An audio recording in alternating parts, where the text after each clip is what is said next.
Most people view Facebook as uncool or only used by old people, and yeah, there's a lot of geriatrics on there that are just ranting about the government putting microchips in their Raisin Bran cereal, or how 5G radio towers have opened a portal to hell that has allowed reptilian vampires to invade us in secrecy. But it's not just for these kind of unhinged rants and old people. It's an undeserved reputation. Nothing could be further from the truth. Facebook has some of the best video content on the internet. Nothing but straight bangers on there. I myself didn't know the beauty of Facebook content creators. I was blind to their genius. My ignorance was embarrassing. I look back on the Charlie of 45 minutes ago in disgust that I could even exist without knowing how great Facebook content creators were. I discovered them through Popo Medic's channel. He recently made a video going over bad Facebook videos. Popo Medic is actually the same channel where I learned about Detroit Urban Threat Management Survival Fitness Training Arena Turbo Arcade Edition Team America Gladiators. And that's when my third eye really opened to the beauty of Dale and his self-defense training. So I went back to Popo Medic and I've been checking in on his channel every now and then since, and I saw this about Facebook creators and I was like, huh. I'd never really gone down the Facebook content creator rabbit hole, so this was completely uncharted waters for me. The creator we're going to focus on today, his name is Jabrizi, and I actually recognized him because he used to be pretty big on YouTube for doing magic tricks at rap concerts, and his magic kind of slapped, it was good stuff. But it looks like he's done a full-blown shift to making Facebook garbage. And when I say garbage, I mean like actual filth. It is shameless. So you know on YouTube how a lot of creators will pad their videos to get over the 10-minute mark because they make more money for it? Facebook has that same thing. If your videos breach the 10-minute mark, you make more money from them. And Jabrizi does it in a way that is so laughably shameless, I can't help but applaud it. Now, as always, don't harass anyone in the videos. Just don't be a douchebag. Anyone here?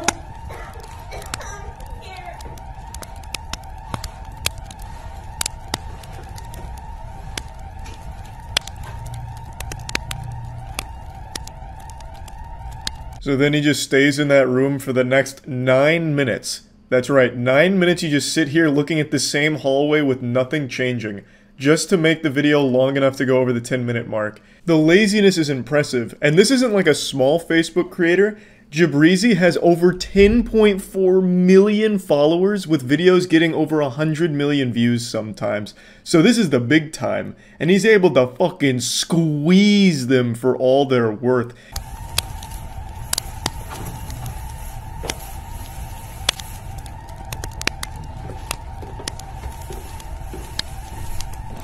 What a fucking hero. She comes out draped in an American flag, make me want to pump my fist and chug a Budweiser. He is only on screen for about 8 seconds of this 10-minute and 18-second video. The other 10-minute and 10 seconds of this video is spent on just a hallway with nothing happening and a stock alarm sound effect. The laziness is absolutely admirable. It is so fucking impressive what you can get away with on Facebook. It blew my mind when I saw this one here. And people in the comments eat it up. There are people like, yeah, thank you for supporting firefighters. This is amazing. I was glued to every second of this one. I was on the edge of my seat. But then there's also equal parts people being like, why is it so long? Nothing happens. It's a waste of my time. But it still has tons of views. He gets so much money off of doing these things. It's completely effortless, and he's striking gold. He really is. I can't even be mad at him. He literally takes a concept that is about 30 seconds worth of content, if you can even call it that. And here it wasn't even 30 seconds. It was literally about 8. He takes that and then just fills the other 10, 15 minutes with nothing. Literally nothing. He just literally has a still image, basically. An unchanging shot of nothing. It's like that, what's that guy's name? John Cage, the guy who went on stage and did 4 minutes and 33 seconds of nothing while he sat at a piano. He was supposed to give a concert, but instead he just sat there on his ass and just hung out for 4 minutes. And people applauded as a really incredible piece of art. That's basically what this guy does with every video, and he makes a ton of money from it. And you're gonna see the gift. It's directly to your right, okay? Ready? 3, 2, 1. Okay, uncover your eyes and look to the right. Now, you'd expect her to see that her 2 children are right there, but she doesn't. And then you would expect her to, open the present and see them shortly after. But she doesn't. They dragged this one on for 16.5 minutes. Yeah, no fucking lie. It is constant edging and blue balls. If you can even call it that, because it's not like you're excited. You obviously know all of this is fake as long as you're not like actually senile or actually 2 years old. You clearly know this is fake. But the entertainment is supposed to be from like the feel-good nature of it, but here you don't even get that. It is just stalling and stretching and stalling and stretching. It is painful. So we decided Chris is only us three. My brother and my mom have two siblings, have two moms. So past year, so we put two flags up, and now this kid is so stressed that we decided to put their flags on. Okay. We count down 5. No, it's, I would say a pair of things, but it's more than one thing. Okay, I'm gonna spoil it. I'm gonna get in the gift. Okay. You gotta give me Chris for the last gift. No, let's go. Let's go. Right? Okay, luggage. Into luggage, like you. It is. Turn that off. Remember off the desk. Maybe we start our luggage. Okay, 5, 4, 3. When I get to 1, just pop out, look inside. Okay.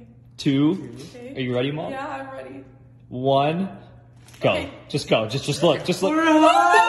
16 minutes, 42 seconds. Christmas is over at that point. If you spend that long on a single present, all the food's cold and your family's already left. Uncle's already drank himself into a coma. Like, there is no reason these videos should be this long. Even if you're just trying to shamelessly stretch to 10 minutes, Jabrizi goes the extra mile and stretches almost to 20. I also love how in almost all of these videos, you can see how bored the people waiting are. Like, I'm surprised those two didn't just collapse and faint from blood loss from locking their knees standing up like that for so long.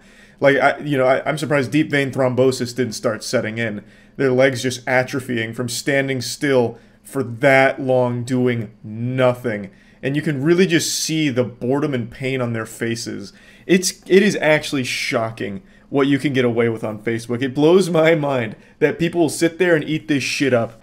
Very, very important. Okay, very important, huh? Why are we out here alone? I don't have a husband.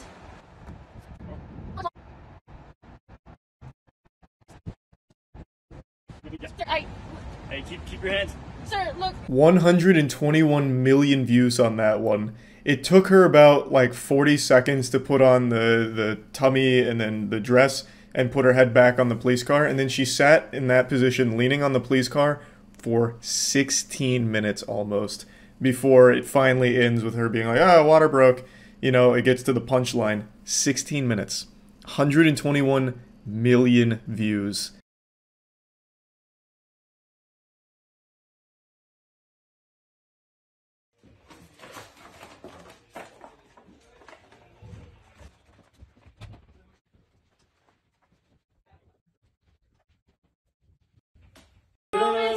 I really wasn't exaggerating when I said almost every single one of these videos is exactly the same like this, where they all stretch with nothing in there, just shamelessly padding for the most amount of money they could possibly get out of the system.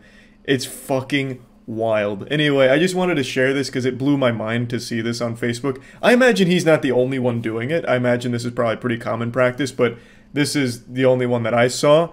And probably the biggest, over 10.4 million followers that all watched this. So, yeah, I just thought it was interesting. That's about it. See ya. I know Thanksgiving's right around the corner, but I'm too excited. By golly, I tell ya, I can't wait, so I'm serving up the turkey early. So I hope you've brought your appetite, because here comes the choo-choo train open wide. I'm feeding you something very wacky today. This week, 2 Arizona school teachers lost their jobs after some of their OnlyFans content they were producing leaked.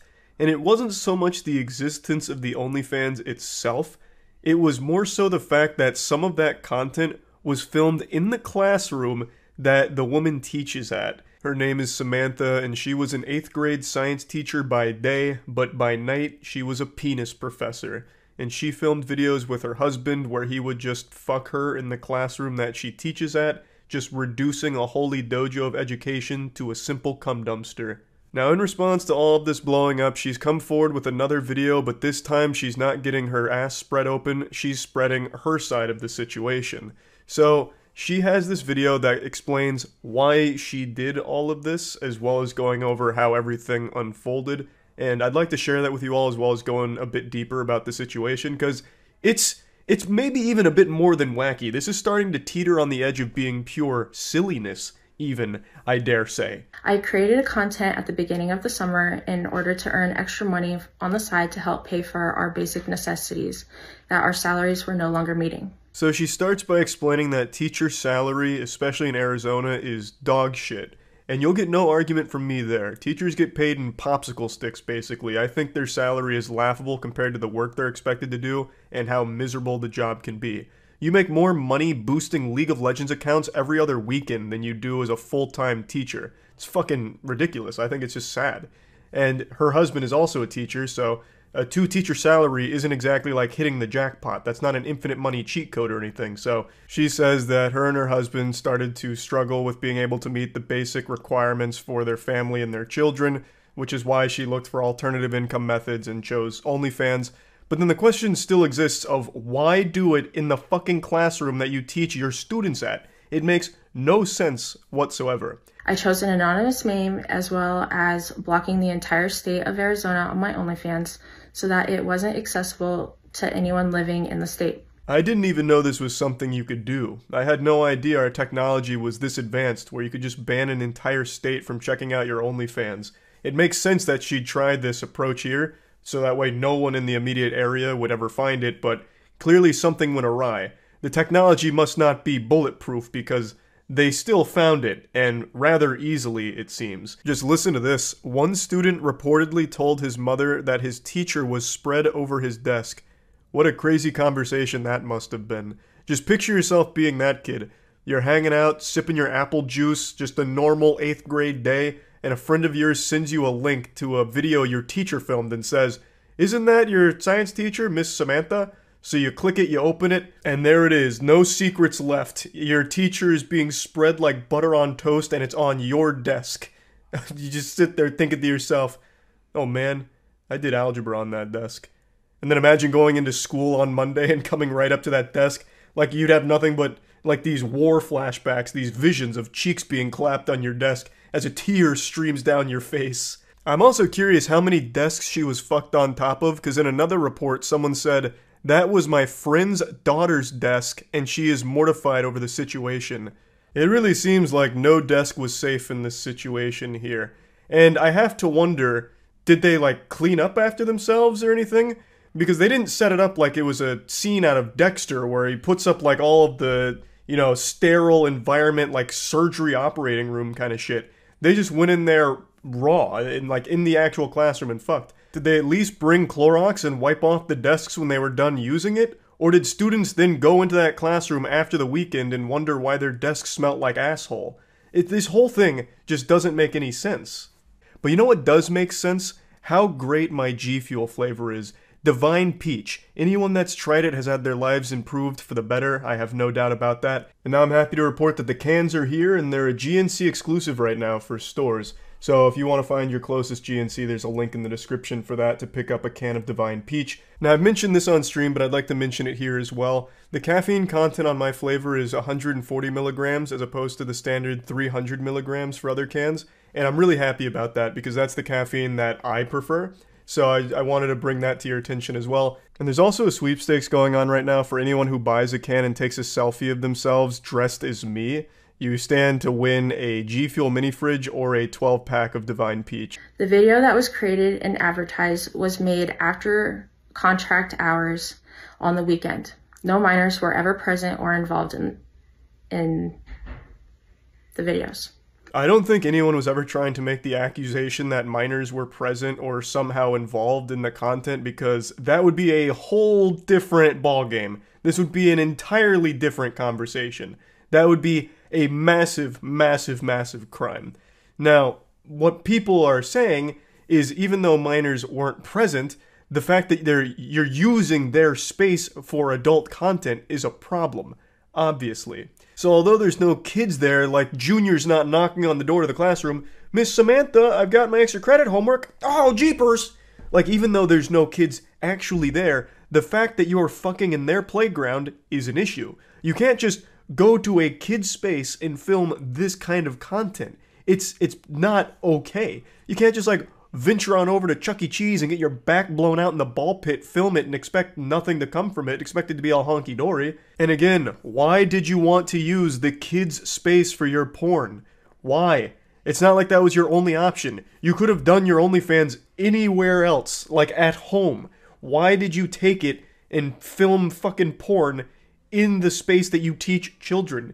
It is so fucked up and weird. And also, I'm sure all of you have realized this by now, but after school hours and on weekend doesn't necessarily mean there's no kids on the campus. I remember growing up, there were always club activities and shit that would go on weekends. So it was still very possible that there were kids in the nearby vicinity. It doesn't mean that there was no kids ever even close to their situation. It just, luckily, none of the kids ever, like, walked in on this shit. The whole video also isn't helped by the fact that she's clearly reading something she wrote in Microsoft Word and is trying to, like, keep up with it. So she'll take these long pauses to scroll, and you can see sometimes she loses her place in the document.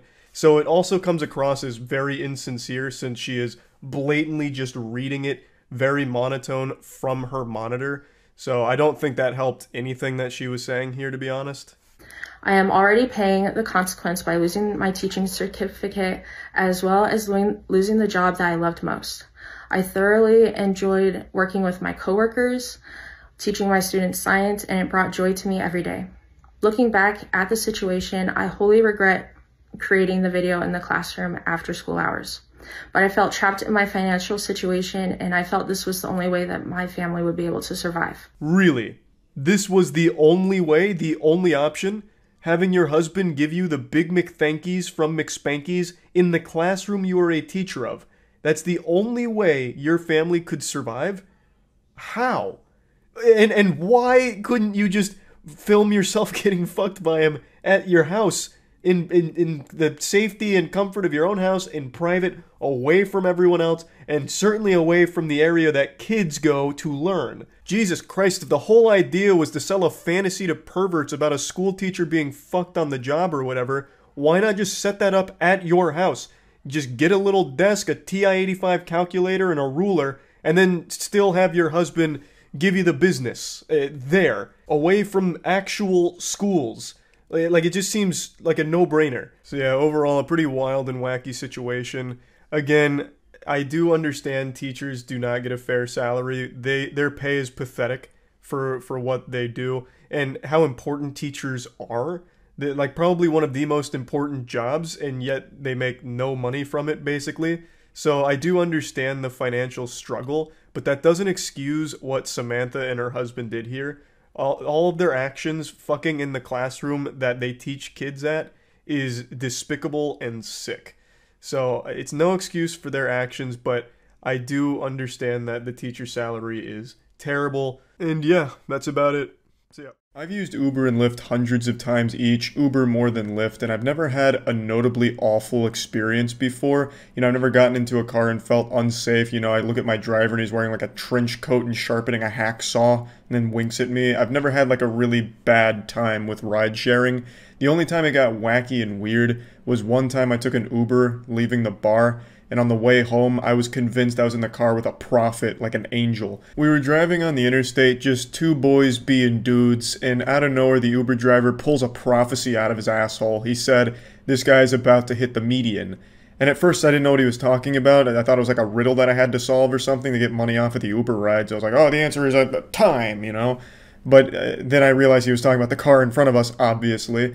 And it felt really weird to me because the car wasn't doing anything weird. We were behind them for a little while, like maybe a mile or two, and they weren't driving erratically or recklessly. They didn't look like a drunk driver or anything. And then out of nowhere, a couple of seconds after he said that, he like willed it into existence. The car swerved and scraped against the median and then tried to get back into the lane. Out of fucking nowhere. I was like, oh my god, we are living in a simulation. But yeah, that was my weirdest experience with Uber and ride sharing in general. But of course I've seen the horror stories, like the absolutely awful ones, and this is one of those. This is a pretty special one. You know, I'm just trying to ask you to go to speed limit is all. I'm saying I'm gonna go. Oh. Okay. Okay. Don't really know what's going on in her car here. She's created a little crime scene there. Like, stepping into this vehicle looks like you'd be stepping into your neighbor's shitty haunted house on Halloween. It's just really goofy looking. I don't get it. I guess it's supposed to be early Halloween decorations. She's got like a blow-up sex doll in the passenger seat. Or maybe it's there to like prevent her passengers from getting up front. Like, hey, you can't sit there. Clearly, this inflatable Mr. Krabs doll's taking that seat. So just get in the back, alright? You know, I don't even know what the fuck it is. I mean, maybe it's an inflatable clown or something. I couldn't tell you, but it's pretty weird stuff. Now what happened is the passenger asked if they could roll down the window and drive the speed limit, which I think is a pretty reasonable request because this lady's out here driving like it's Grand Theft Auto 5. I was half expecting her to try and ramp this vehicle off of a parked tow truck. She's treating it like it's Fast and Furious universe and she's trying to catch Dominic Toretto. So it's not like the passenger's being an asshole or anything, just asking, hey, can you drive the speed limit so you don't kill both of us here? And that just sets her off. She loses her goddamn mind there. Slow down! Fucking yanks on the e-brake and does a 360. Suck on this, pussy fart! You can hear, like, this tire start screeching. She completely takes her eyes off the road, turns around and starts swiping at the camera like she's a kaiju, like Godzilla trying to knock over a building. And meanwhile, the passenger's laughing the entire time. The absolute fucking dick on this man, the fucking balls of pure adamantium to laugh through an experience like this is inspiring. They could have very easily died here. The driver went feral and totally forgot they were operating a vehicle. This could have ended up like the Billy Madison scene where O'Doyle Rules just fucking shoots their car off a cliff like a missile.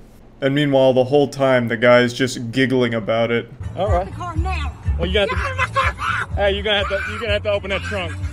I'm not going anywhere until you open that trunk. Unironically, she starts squealing. Literally squealing. This is what a small dog sounds like when it's trying to intimidate a larger dog, but it's also very afraid as well. It actually sounds like somebody stepped on a toad. It is shocking that a human being can make this noise with their vocal cords. This is what it sounds like to smoke 15 packs a day. Alright. Well, you're gonna have to open that trunk. Sorry to hit you with the surprise instant replay on the Jumbotron. It's just I'm so impressed with her ability to hit this screeching note. This is the brown note. Like, hearing that makes a human being involuntarily shit themselves. This is such an abhorrent sound. It's like someone's recorder broke, but they still desperately tried to play hot cross buns on it. Get out! Get out! Get out! Nope. You're gonna have to get my bag out of your car. I just want my bag, man. That's all I want was my bag. Thank you. Thank you. Thank you. Thank you. Yeah, I'm no Phoenix Wright Ace Attorney, but I'm pretty sure this is a highly illegal act here. You can't just pull over on a busy interstate and kick out the passenger because they could easily just get hit by a car and die, and you're fully responsible for it. What a remarkably reckless decision from this asshole here. But credit where credit is due, she did slam him with a real humdinger, saying, fuck you and fuck your mom too. So she tossed in a your mom there, so she really got him. I was really hoping she'd double down and go for a D's nuts as well. Just be like, hey, yeah, you can you get off at the D's exit and find another lift. D's nutties. Then she fucking peels out, poof, drifts in there. But she handled herself like a professional, only sticking with a your mother statement as she launched his suitcase across the road. Me too. So she's running around barefoot like a hobbit, threatening an Uno reverse card, saying, well, I'm also filming everything, so that way we have two angles of how stupid I am and how reckless of a driver I am. I don't think there's any world or any multiverse out there where there's a single reality where what she was doing was justifiable. She was driving extremely fast and reckless. She turned around to swipe at the guy's phone while driving extremely fast, tires screeching, and then pulling off to the side of the road to kick him out. Pretty hard to defend stuff, I'd say.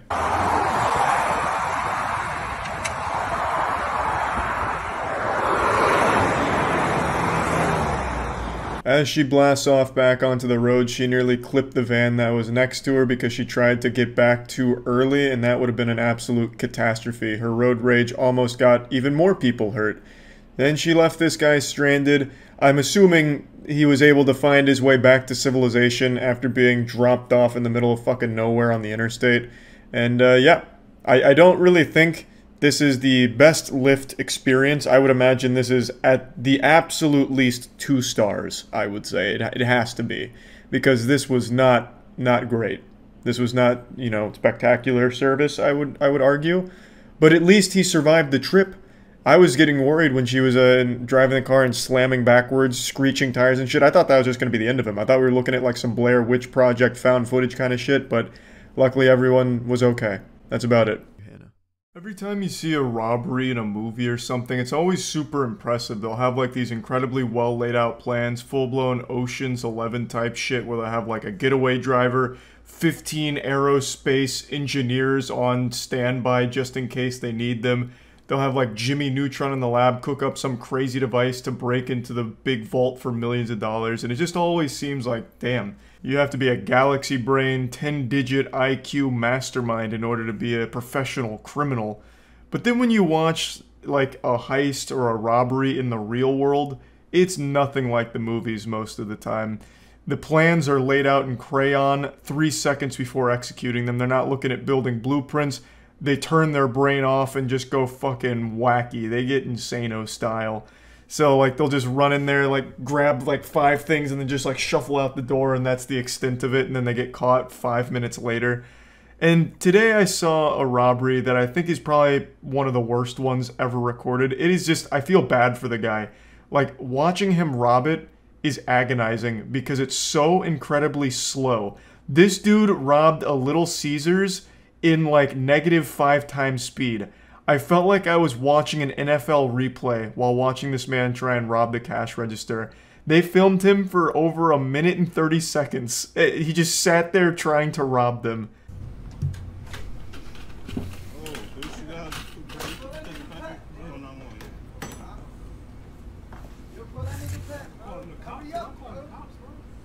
At first glance, I thought this was Pay Money Wubby robbing the place, and I thought to myself, God damn, he is really doing everything he can to get to the bottom of his turd kebab mystery. But then I realized that this is just like a generic default character in GTA Online. This was just like a preset. This guy's coming in here not even trying to disguise himself. Like, he didn't even bother to cover his face. He put on sunglasses, but they're too loose and they keep falling off. It's a disaster.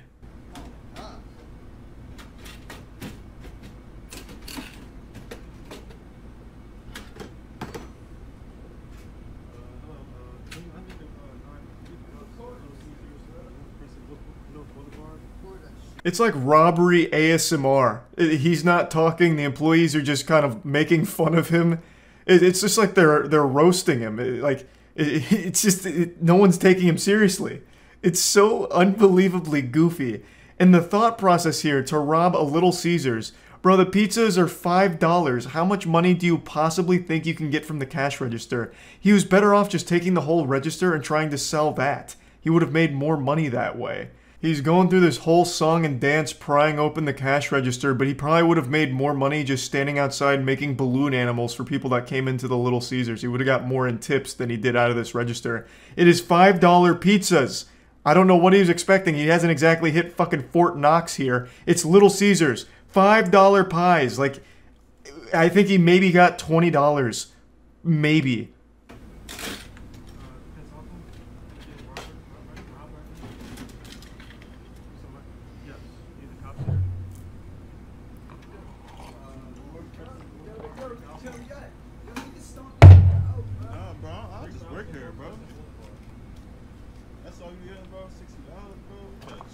I absolutely love that response from the employees. No, I just work here. Like, I'm not gonna risk my life. I'm not gonna beat this man's ass and risk, you know, getting myself in trouble for the sake of saving $60 for Little Caesars. I don't care that much. I'm not paid to be like a fucking Little Caesars gladiator and fight for Little Caesars honor. You know, that's the right way of handling things.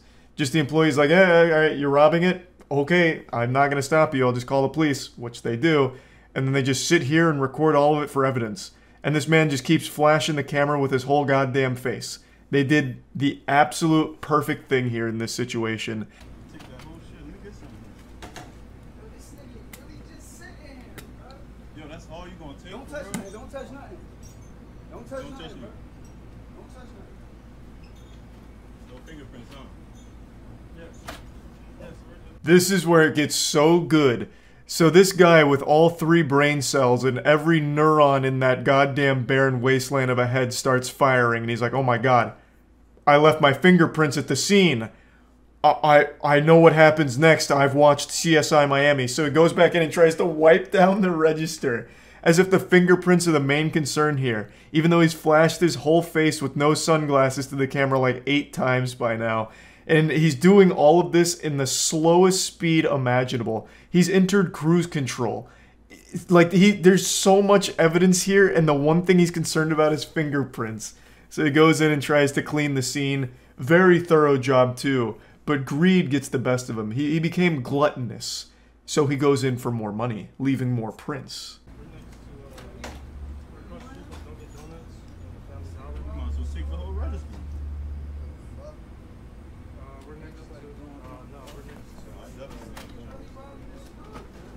Yeah, so he grabbed an extra like $3 there and then tried to wipe down those extra prints, but kept missing the areas that his greasy paws were touching, and then just skedaddles in the slowest getaway of all time, just barely walking. He would have been faster if he crawled away. Like, Jesus Christ. All in all, I can't imagine he got more than 20 bucks. The guy in the video said 60, but I don't believe that. There's no way he pulled $60 out of that fucking register. All in all, he spent like a minute and a half emptying a register, struggling the entire way, looking super stupid just to walk away with less money than the register costs for repairs, and risking jail time. If he had spent this long just collecting quarters from a wishing well, he would have made more money. That's all you gonna take? No, bro, you don't work here, bro. Don't get into nothing, bro. Don't touch nothing. Yo, the store is shut down. The store is shut down, bro. I've never seen a robbery where at the end of it, everyone's laughing at the robber. Like, what? How shameful. How truly awful. The most miserable and slowest robbery ever recorded here. It's like a PSA. You know those like over-the-top PSAs where it's like, you don't want to smoke a cigarette because you'll explode. And they just have like these crazy exaggerated cigarette smoking things. That's what happened here with this robbery. This is how, watch out kids, you don't want to rob. Look at how hard it is. And he's like fucking struggling with it for 2 minutes. Oh my god. There's no follow-up. I don't know if he got arrested. There probably won't be a follow-up since it's like a petty crime, but I'm sure he didn't get away for long. He was probably arrested in the parking lot because he probably just sat there. I don't even think he even bothered to like get away. But you can also see that the customer that had come in while the guy was still robbing them was really contemplating if it was worth beating this guy's ass. He could have easily snapped him in half, I think, and then he even like, you know, wandered out the door a bit to contemplate further, but the employees are like, bro, it's really not worth it. And it wasn't, you know, he didn't need to beat his ass. This was far more embarrassing than any ass beating could have been. So hopefully that customer also did get like some pizza or something, and they all just laughed about it.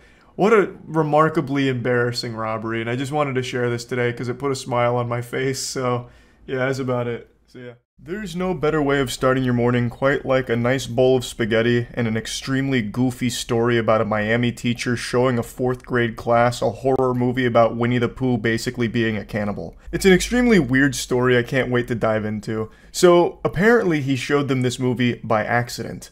I don't know how you make that kind of mistake considering the movie's title is Blood and Honey. Like, I don't know what he thought that meant. Like, maybe, you know, blood of Christ. Maybe he thought it was very religious. I have no clue. But even when he played the film and the kids were asking him to turn it off, he refused to. So it doesn't really sound like an accident to me. This sounds like some kind of weird, nefarious prank. Like, I don't know if this is an Impractical Jokers situation where he had someone in his ear telling him that he had to play the entire movie to the classroom. I have no clue. But this is a movie I actually made an entire video on because of how shitty it is. So I can promise you, even if this wasn't played for a 4th grade class, anyone this movie is played for will be begging you to turn it off. I was almost begging the movie theater to turn it off when I was in there watching it. It is trash. Before students from the Academy of Innovative Education were let out of class, this mother let out her frustration. I feel completely abandoned by the school. And Michelle Diaz reached out to CBS News Miami. She said her 4th grader twins were distraught because of a movie their math teacher played for students on Monday, October 2nd. I don't know what math lesson this was supposed to teach. Winnie the Pooh plus blood and gore equals scared children. Even if he didn't play the horror movie, I feel like why would you even play Winnie the Pooh for a math class? What's that going to really do? Just seems like he didn't feel like teaching that day, and he just happened to have Winnie the Pooh Blood and Honey on a DVD in his backpack, and he was like, alright, we'll let it rip. 20 to 30 minutes to a movie called Winnie the Pooh, Honey and Blood. We need to go. This is the trailer of the film. It's rated NR, meaning not rated. The premise? Two bloodthirsty murderers, one of them wearing Winnie the Pooh mask, terrorize a group of young university women. Now I've got to call into question the journalistic integrity here, because that's not what the movie's about. It's not two men wearing masks, it's Winnie the Pooh and Piglet. It's supposed to actually be them, so they got the plot synopsis a bit wrong here. But that's all water under the bridge, that's no big deal here. I love bad movies. I gobble that shit up more than Winnie the Pooh gobbles up honey. But this one was absolutely horrendous. And the kids got 20 to 30 minutes of it, according to the parent there. Which means they got quite a bit of gore and titties. So one of the first scenes, well, it's not one of the first scenes, but an earlier scene in the film, Winnie the Pooh is hunting down a woman. And after he catches her, he rips her shirt off and her titties start flopping around like they just got hit by NVIDIA jiggle physics. And he goes, "Ooga!" He doesn't make that noise, but he like stares at him like really wide-eyed because he's looking at breasts, and then he throws her in a wood chipper. All of that's very early in the film, meaning that fourth grade classroom saw all of that in their fucking math class. He didn't stop the movie, even though there were kids that were like, hey, just stop the movie, we don't want to watch this and whatever. How was that movie picked? So he said that the children picked it. It's not them to decide what they want to watch. It's up to the professor to like look at the content. Yeah, to me that seems like a load of fish paste. I'm calling dirty barnacles on that. I don't think the kids chose Winnie the Pooh Blood and Honey, but let's assume, suspend disbelief for a second, that they did. Why would it even be an option here? And when they were asking him to turn it off, why wouldn't you just turn it off? You know, like, it doesn't seem like this was accidental. It doesn't seem like, oh, you made your bedtime to lie in it. You wanted Winnie the Pooh Blood and Honey? You're getting Winnie the Pooh Blood and Honey, you little bastards. You fucking rapscallions. Just should have been able to instantly recognize that this isn't the type of film that should be playing for a fourth grade classroom. I remember that there was like celebration days in middle school where you'd have like a pizza party and a movie. This would be the worst pizza party ever. I'm just chowing down on a triple cheese pizza and I'm watching Piglet bisect a woman with a battle axe and I'm begging the teacher to please turn it off, but they're just doing this to me. Nope. Like, what the fuck? You're gonna sit there and watch it. It's part of the curriculum. This is math in action in the real world. It's like, come on, man, just turn the fucking film off. They clearly didn't know what they were getting into when they allegedly chose this movie. Oh, I want a different professor for them. So you want him out? Yes. Did you address that to the school? Yes. And what did they say? That they were going to handle it internally like they always do, that they're very careful. I can understand not trusting this professor going forward. This is a really weird thing to do. It's not like an honest mistake, because the movie pretty much immediately makes it clear that it's not for kids. It's pretty aggressive. So, like, not turning it off after that and then refusing to turn it off even when the students are telling you to, that is some diabolical behavior. Like, fucking peeling their eyes open to make sure they're watching Winnie the Pooh and Piglet murder people and eat them and whatever. That is weird. I don't know what kind of disciplinary action the school board's gonna take. Maybe refusing his access to DVD players or a VHS player or something. I have no idea. But I definitely get the parents not wanting their students to be in this person's class anymore. I saw this tweet kind of pop off in response to this story, and I just gotta share it with you because it gave me a hearty giggle. Mr. Smith sat at the head of the dim classroom, a bead of sweat running down his temple. "Please stop," the children wailed. "Emma passed out. We need to take her to the nurse." "We can't stop," he thought. "I can't stop. It's only a mistake if you admit it. We have to keep going.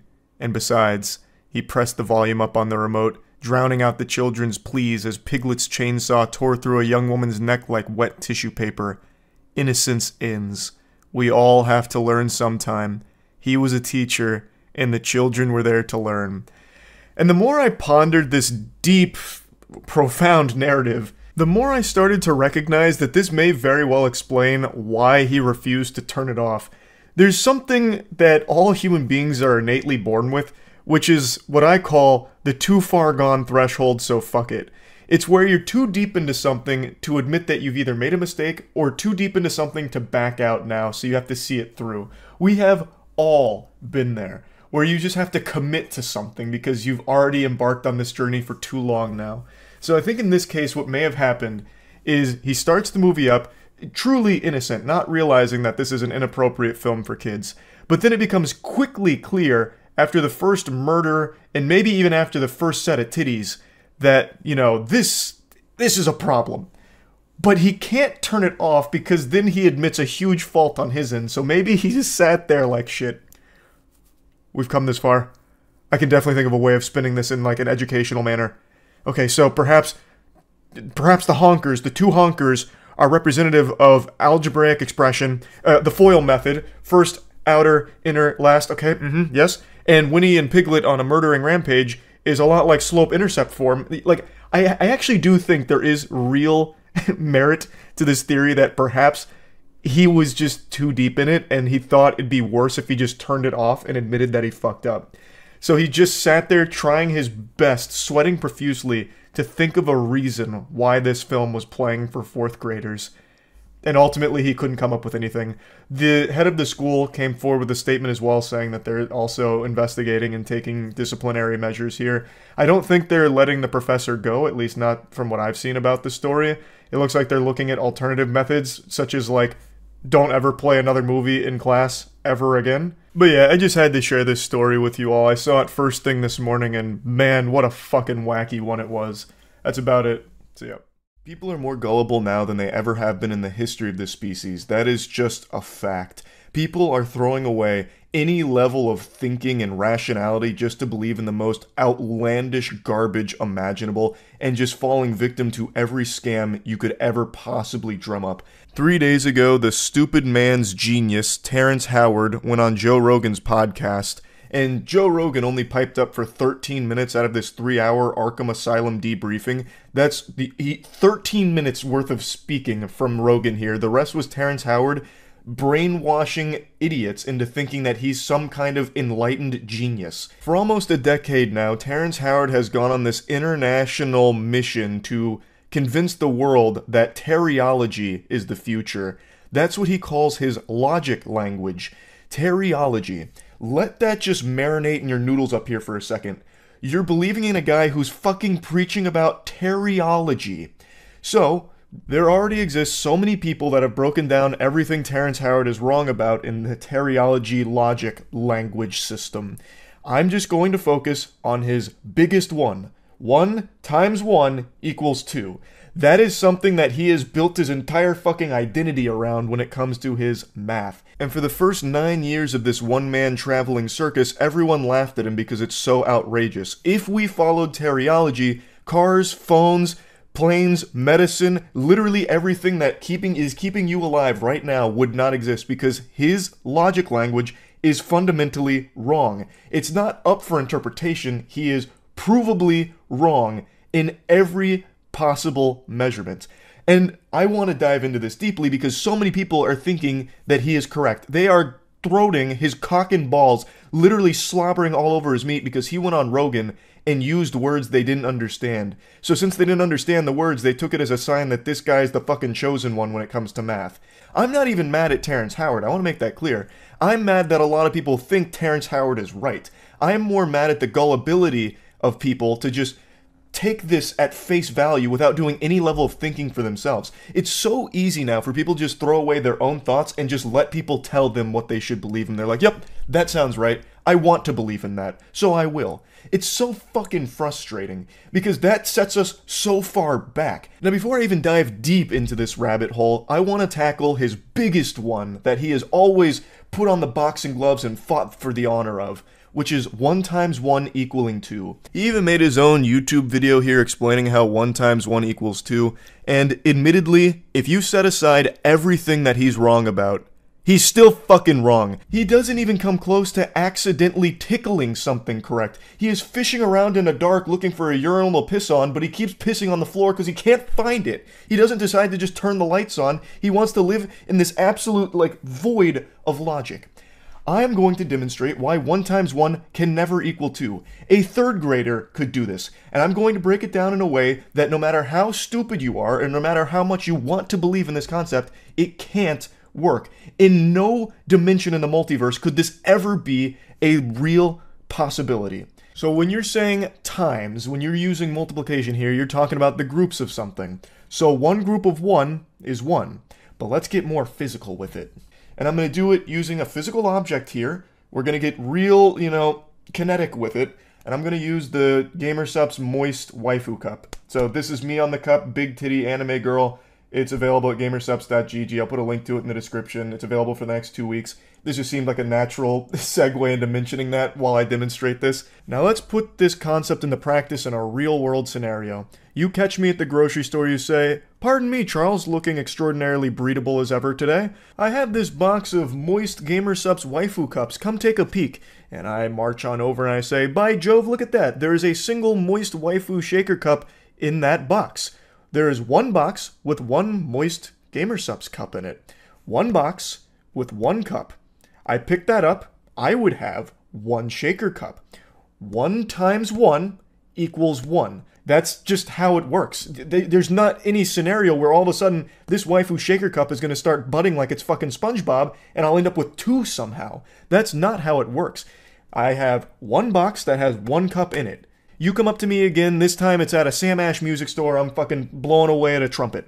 You say, "Charles, check out these moist GamerSupps waifu shaker cups I have in these boxes." I say, "Oh, how many cups are per box?" You say, "There's 2 waifu shaker cups in these boxes," and I have 2 boxes.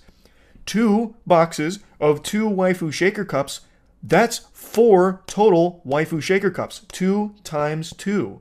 It's, like, this shouldn't be a hard thing for people to grasp.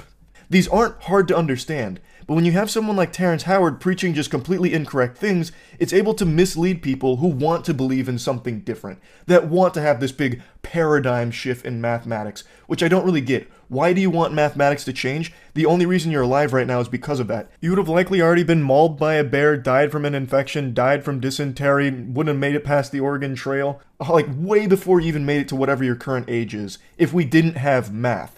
We wouldn't be where we are today. You wouldn't be watching this. You would likely be out there hunting and gathering and probably dying in the process.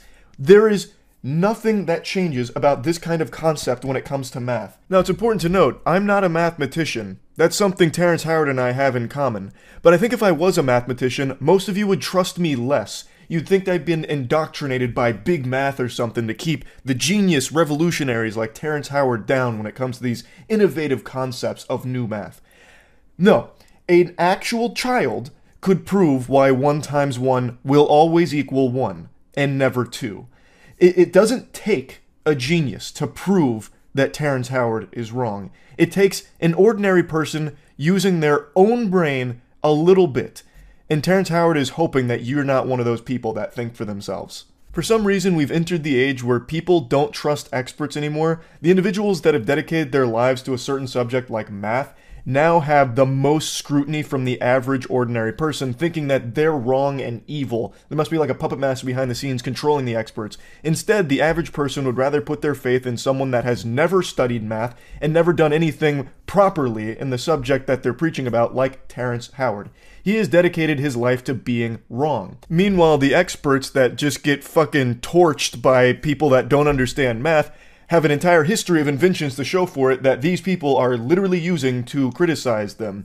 These inventions that they take for granted is the product of that math, not Terrence Howard's teriology math. If teriology was the correct mathematics, where are those drones that he was talking about for Uganda? Where is all of the potential huge breakthroughs using teriology? Where are those inventions? Now, over a year ago, I did make a video on Terrence Howard going over some of his more ridiculous and embarrassing moments. I'm not going to really harp on those here because a lot of people went from Joe Rogan to that video and said that I was just attacking him on like a personal level or something, which I really wasn't. I was just explaining why a lot of this is so silly and I was making fun of it, as everyone used to do back when we used to think for ourselves instead of just be spoon-fed all of our opinions.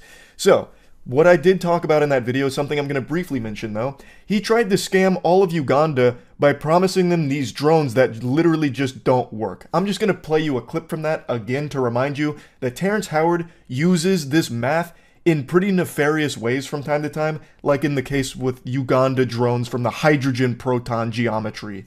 Was there for 2 years until I saw that there was an inconsistency with the math there.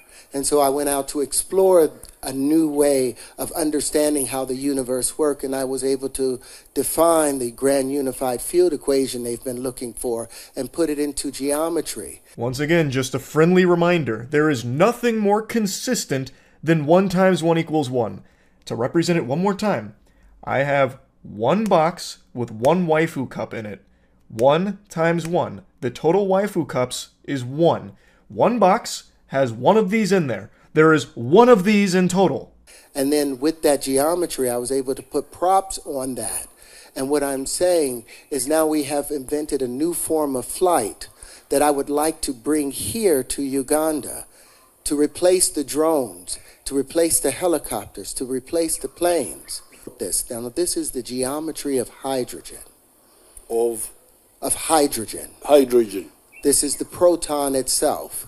So any bond that hydrogen can make, our linchpins are able to make. It's been 2 years since this, and it doesn't seem like Uganda's any closer to having those Terrence Howard promised hydrogen proton geometry new flight machines that reinvent flight as we know it. But maybe it's just a project that takes a long time. Maybe he's at Area 51 right now cooking that shit up with the aliens. Who's to say? There's just no updates on it. So I'm excited to see Terrence Howard's update on these hydrogen proton geometry flying machines. But let's be fair here. Let's take a peek at both sides. Terrence Howard actually did publish something trying to prove that 1 times 1 equals 2 and that the world of science and math is wrong. You can read through the whole paper yourself if you'd like, and hopefully you'd come to the obvious conclusion that he is still incorrect in everything that he's breaking down here. He's using all these incredible leaps in logic to get to his conclusion. What I want to highlight, though, is in his own paper here, he has a whole section dedicated to the Anunnaki Sky People. Some call them the Anunnaki, the Sky People, whoever they were that gave naive generations some 6,000 years ago a multiplication table and a flat view of universal geometry. They gave that poor, misguided people a false axiom upon which to build their world. In a paper that's supposed to all be about logic and math, where the fuck did the Anunnaki Sky People come from here like a jump scare? What in the world? That should immediately trigger your bullshit alarms. That is unhinged to include in this.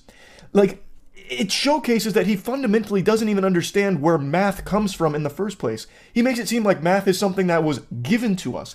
Math is not an invention. Math is a discovery. It's something we learned. It's not something that we created based upon an Anunnaki Sky People gift. A ruse from the Anunnaki. Also, I love how he can just slide in whatever nonsense he wants without any type of citation or proof behind it. Oh yeah, this is all based upon what the Anunnaki gave us 6,000 years ago. Well, trust me, I know, I was there actually. I saw it. Terrence Howard, I'm immortal. I saw it. I was actually there during the trade of the Anunnaki geometry and the naive generation 6,000 years ago. That's how. That's my proof. That's my evidence. Like, people just take what he says and just run with it. Like, oh, that's great. And like, they ignore it. Like, on Joe Rogan, he had a whole section dedicated to how he can remember his birth. I was inside my mother's womb. And I was about maybe 6 months inside the womb. And I'm like, okay, don't forget I'm here. Okay. Don't forget. You go to sleep. You wake up again. Now something's moving in front of you. And you're like, oh, that's my friend. But I had a different name for it. I didn't know it was my hand. But I knew I had a title for it. Go back to sleep, all of those things. Then ultimately you get ready to come out. I remember all of that. You remember coming out? Remember being compressed. That is legitimately not possible. There were some doctors that weighed in on this because a lot of people were like, this is incredible. He truly is like this super genius. He even remembers being in his mom's womb. You can't. You actually can't. You don't even start storing memories in your brain at those stages because it is still developing. So they're not fully developed. Thus, those parts that are responsible for memory storage and memory retrieval aren't there yet. You can't. And you certainly wouldn't be able to recall them. Now, a couple doctors did say that in very rare cases, you can recall some feelings, which is why if you had like a traumatic birth, that could play a role in your life later on. Like, you do form memories as a baby, but due to infantile amnesia, you can't recall them. So the memories you're forming are things like your mother's face, shit like that. As a baby, you do form those memories. You can recall your mom's face, but as you grow up, you are never going to remember those moments. You can't. Except in like extraordinarily rare cases, which don't have a ton of documentation surrounding or proof around, but there are a couple of cases where people do claim that they can. But in Terrence Howard's case, not even those extraordinary circumstances go as far as him, where he's remembering in the womb and saying to himself, don't forget, and then giving a name to his hand. That's just ridiculous. And then he says that the proof of this on Rogan is that when his wife was pregnant, he'd shine a light on her belly and then play music. And he did that for like a week, and then he stopped shining that light and playing the music, and then the baby's hand pushed on his mother's stomach. That was his proof that Terrence Howard remembered everything in his mom's womb. Once again, a complete misunderstanding of the things that he's fucking talking about with it. And there were a lot of people that said like, oh, that was a really weird section, but he was right about everything else. Why are we ignoring things like that? That is not something you should ignore. That is very clearly a red flag in the logic and the person behind the logic. It's ridiculous. Like, they're like, oh, no, he was definitely weird about the whole remembering being in the womb nonsense. But he was totally right about gravity not being real. Like, disproving gravity, he fucking nailed. And 1 × 1 = 2, absolutely on the money with it. Been saying it for years. It's so ridiculous. People just want to believe in the most, like, I don't even know the right word for it. The most over-the-top special ideas just to feel like they're smarter than everyone else. At least that's the impression I get. Because there is no way you would ever logically reach these conclusions unless you just wanted to believe Terrence Howard because it's fun and it makes you feel special. That's the only way. Because if you ever try and employ any of these in the real world, they fall on their fucking face. Again, 1 × 1 never equals 2. So if you ever try and use any of the teriology in your day-to-day life, it's not going to work. You're going to be left high and dry with your dick in your hand. It's not going to function. It can't. It doesn't. And for some reason, we are now in this age where people are just like, it doesn't matter. He's probably still right. Like, what the fuck? It's so stupid and frustrating. It really is. Like, again, I'm not even mad at Terrence Howard. Like, it's not a crime to be dumb. And it's not wrong to, like, pursue things outside of the already established, mainstream belief system. I think that's extremely important to a healthy society, always challenging the things that you're given.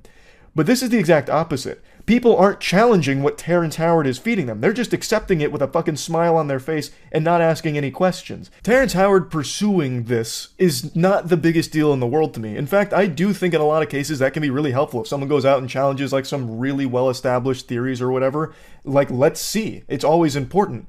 But he has come back with incorrect conclusions and still preaches about how everyone else is wrong, without ever demonstrating why he's right. He has nothing to show for his teriology. No creations, no inventions, nothing.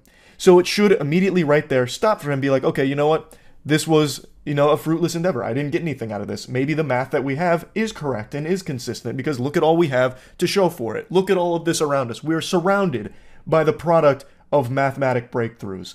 And Terrence Howard's math has nothing like that. So it should have come back like, okay, it was worth a try, didn't happen, we move on. And then he could have gone into different avenues to pursue more knowledge or more discoveries, but he hasn't. He has locked himself down to something that is completely false, and he's taking as many people with him as he can. And I think that shit sucks. People need to stop just taking in other people's perspectives as their own and start actually just thinking for themselves and putting into practice the things that they're being told to see if they make sense and if they're right. That's it. I mean, that's really about it. I'm not going to keep droning on about this. It's just so fucking frustrating. That's it. So yeah. Thief falls through store ceiling twice.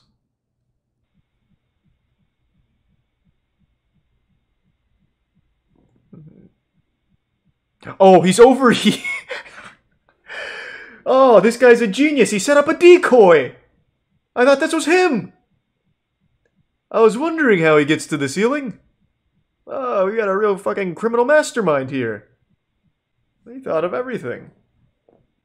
It's like some shit out of Johnny Bravo when he went to steal a giant diamond.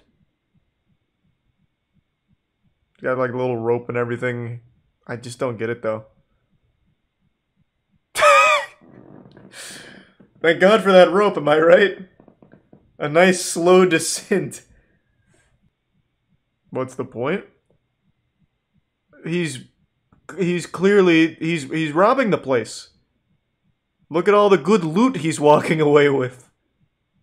Or maybe he just wanted to try out his rope. I'll see if I can break into this place with my rope, fuck it. Oh, he's trapped in here. This man's hatching so many plans, and every single time he thinks of one, it almost immediately doesn't work. But he's on to something now. Unfortunately, the title spoils what happens next, but I like where his heart's at. He's hatched an idea and he's acting on it. I can't imagine where he falls through next. Why would you climb up here and then go this way? Oh, I see. He never even made it onto the panels. I wonder how he's doing now. Oh, he's fucking cooking. He's almost out. I see it.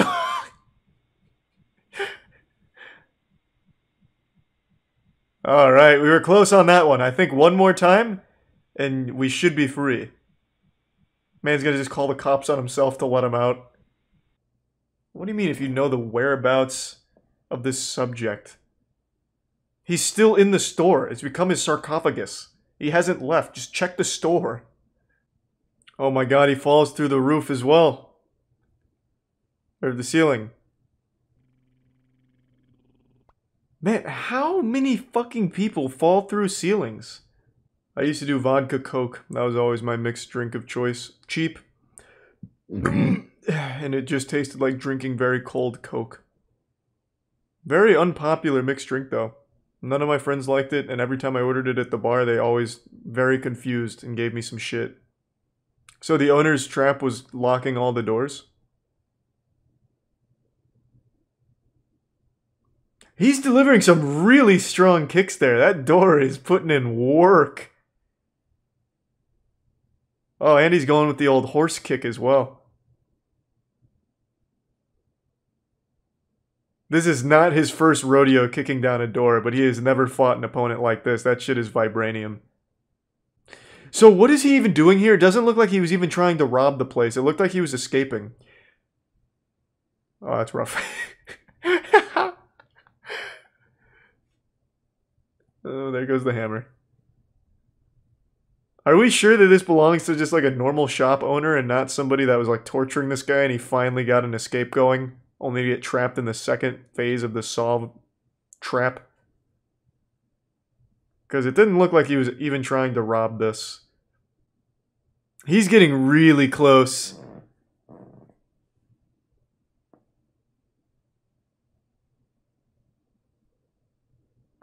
I think that was a really fucking dumb plan. Look how close you are with the door. You can absolutely kick off the bottom, I think. I don't think you'll get through the deadbolt, but you will definitely bust the bottom up. Crawl through it. Can't believe he hasn't torn his Achilles yet. Oh, and now he's just going to pop his shoulder out of place. Very good, very good. The panic is really setting in. Next he's going to just take the hammer and start hitting himself with it. I don't understand. Is he running out of oxygen or something? What is happening? That leg is going to snap any minute now. But I'm sure he's resourceful enough to find a second means of getting this open. Wait, is this one of those push locks where you push it up and pull it to the side? Has that been there the whole time? Oh my fucking god. To be fair, I also didn't notice it. But I'm also not looking at the door in person. I see he's still not free, though. It looks like it is just a closet. This escape room has really bested him. God, did he just live here now or something? Holy shit, how long is this video? Oh my god, he's dehydrated, starving to death. I haven't been looking at the date up here. Is it changed by like a week or something? What's going on? This man's deteriorating. Oh, that was easy. Hey, what's up, pussy? Should have locked the cop in. That would have been a big brain move, but there's obviously another officer over here. That would have been like some mastermind shit, though. He just tucks his legs forward a little bit. This officer becomes trapped and he just has to take on one guy. It's like some GTA RP kind of shit. No, there's clearly two cops is what I'm saying. Chat, Jesus, you would never succeed as a fucking villain. A, cops don't respond to calls alone. There's always backup. And B, he was clearly talking to somebody over here while the officer was behind the door. Surgery is a very scary thing. You are literally putting your life into someone else's hands. And unfortunately, sometimes those hands aren't focused on the task. They're focused on doing some of this. And maybe even a little of this. And God forbid, Lord help us, sometimes even this. What I'm talking about today is the dancing doctor trend. It's kind of dwindled in popularity after some of the doctors participating in it lost their license because of it, which I think is justice served. And in fact, I think that's not far enough. I think if you are a doctor who is compromising the health of their patient because of this dancing trend that you did, you should probably face a little bit more than just the license being revoked. You literally put their life at risk for some clout. Like, that's not an exaggeration to say.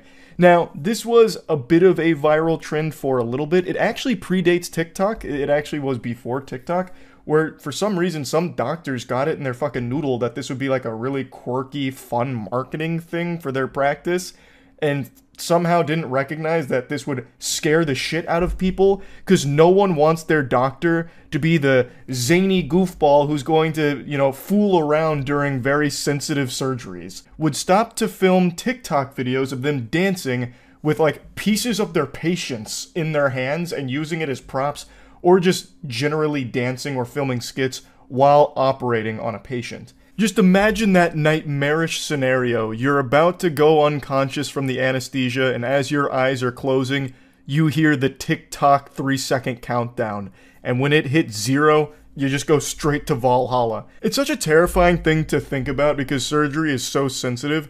You don't need me to sit here and tell you how dangerous surgery can be. Obviously, if you've developed object permanence, you can fucking recognize that surgery is something that is not to be taken lightly. It's not small potatoes by any means. So when you're going under for a procedure, you would pray that all of the doctors there are on your team, there for you 100% to, you know, fix whatever the problem is or whatever's going on there.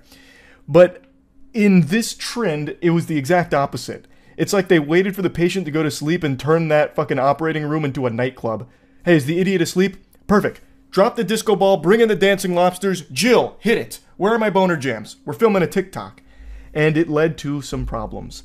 Now, the one I want to focus on today is a video that actually was very popular a few years ago and is making the rounds again because there is a follow-up to this story that I'd like to get into after showing it to you. Latoya Arsheen was among the first to see video of Dr. Wendell Boutte making an incision and mugging for the camera while the rap song Cut It played. I don't want to get DMCA'd, so I'm not letting the song play, but you know how the song goes. You need to cut it. Little acapella for you. That's Arsheen on the table. Cut It is your song, girlfriend. You did awesome. The photo release form is signed only by a member of Boutte's staff. Where Arsheen was supposed to sign is blank. I feel disrespected on a lot of levels. The song's playing here again while they're dancing with a portion of her flesh. This is actual Ed Gein type shit. This is diabolical. That's like something a Dark Souls boss would do. Use flesh as some kind of instrument. That is so disturbing. Like, I don't know what they were expecting with this video when they posted it. Like, did they think this would become like the official music video for Cut It or something going forward? Or like, I don't know how they thought this was a good idea and how they wouldn't get in trouble for it. Like, this is not what you would want your doctors to be doing while you're under. Because then you have to start to question, well, what else did they do that wasn't filmed? Like, I woke up from the surgery and my butt was a little sore. I'm questioning a lot of things now. Like, what's going on? Like, this is only what they filmed. A far more horrible things also could have been happening off camera. And even what happened on camera is unacceptable. It's just so fucked. Do you think that's your flesh? I think it is, with the Cut It, the remainder of the song. Former patients have now come forward with complaints.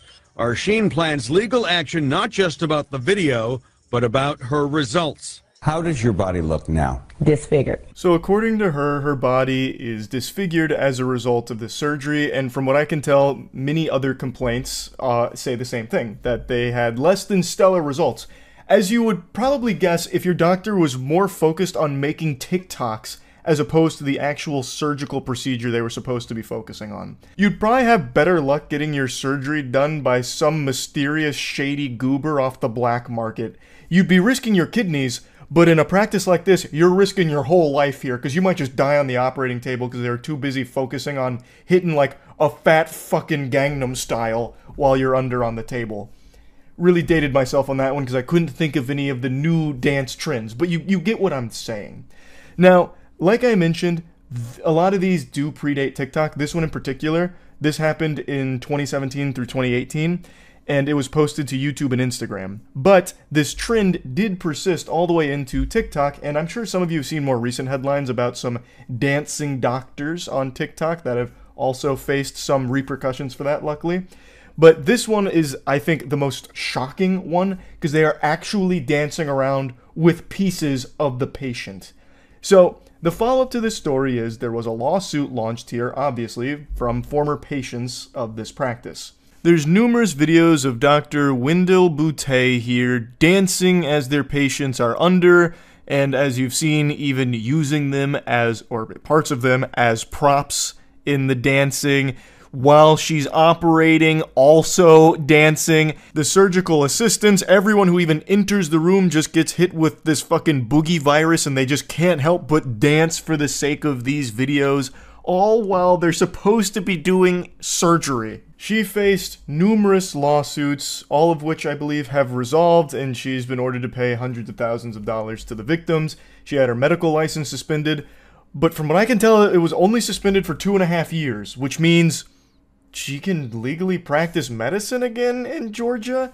I actually can't find a follow-up on that, but she wasn't permanently suspended, which I have to raise an eyebrow to. I don't know how this didn't become like a more criminal case where she'd face jail time. Like, I think it is super severe, especially when you look at some of these cases. So, a patient named Silma Cornelius went into her practice, and she was only there for a couple of small things, but was eventually convinced to do bigger procedures, and eventually paid $11,284, and then also had another scheduled cosmetic procedure down the line.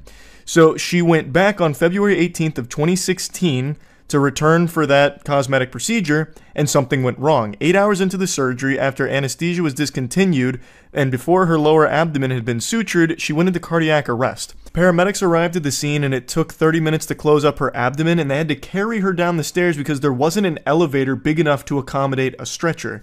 And by the time she arrived at the medical center, she was in severe distress, unresponsive, and unable to breathe without a ventilator, and suffered a severe and debilitating catastrophic brain injury, and left her reliant on a feeding tube and around-the-clock care. The quirky dancing doctor was legitimately ruining people's lives, disfiguring them permanently, and in this case, leaving a woman with permanent brain damage. Under no circumstances should she be allowed to practice again.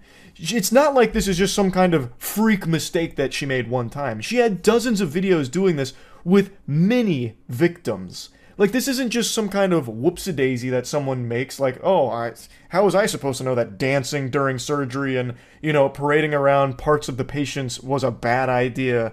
Like, what do you mean? This is new information that nobody knew. Like, I couldn't have avoided this. This was truly inevitable. It's fucking ridiculous. I really think she got off very easy in this case. Yes, she was ordered to pay back hundreds of thousands of dollars to some of the victims, but she was also an extremely successful dermatologist. I don't think that hurt her very much. Like, she got off of this, in my opinion, very easy. Now, the anesthesiologist in that Cut It video you just saw also faced some legal problems as well, but he was actually cleared of malpractice last year.